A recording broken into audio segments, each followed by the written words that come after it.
Kawaps, nandito tayo ngayon sa may old Sukukip. Ayan, mga binibenta rito, mga pang decorations sa bahay. Ayan, mga makalumang mga gamit dito sa Dongkapat. Ito, ang ganda nito, oh. Yung mga parang chandelier nilalagay sa mga sala. Ayan. Tapos may mga leather din na mga bag dito. Ayan. Ito talaga agaw pansin dito yung mga lampshade na ganito. Ang dami yung tao dito sa may Sukwakit. Ito mga kawaps yung mga figurine, mga pan-decoration. Para saan may yan, David? Clutch. Anong clutch? Clutch ng sasakyan. Sasakyan? Itong pag to. Ito, 10 rit. Pandikit sa rep. Magnet. Pag marami may discount pa siguro to. No? Nakikita to. Ganda nito, mga ganito. Oh.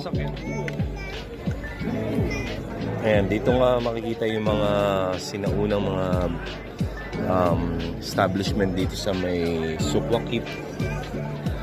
Ayan. At ito nga pumasok yung ating mga kalakwat yung OFW dito sa isang shop ng mga lampshade.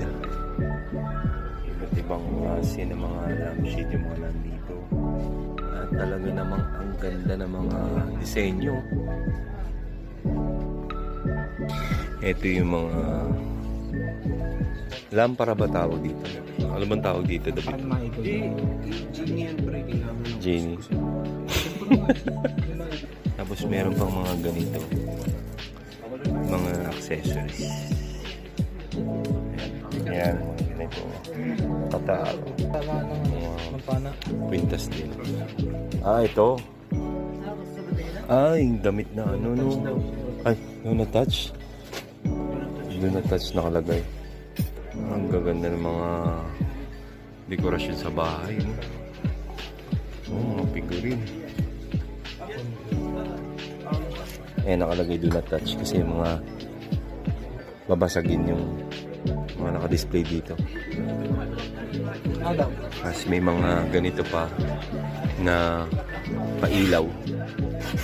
Ang ganda ng mga disenyo ng mga teacup coaster nila dito. 5 pieces for 20 Qatari riyals. Tapos may mga ganun pa, oh. Mga pandekorasyon sa bahay. Lahat. Kung gusto nyo na mga ganyan, pwede kayo pumunta rito sa may Old Sukwakip. Malapit lang to sa metro station ng Sukwakip. At samantala nandun sa labas ng ating mga ka-OFW. Kasama si JC at saka si David.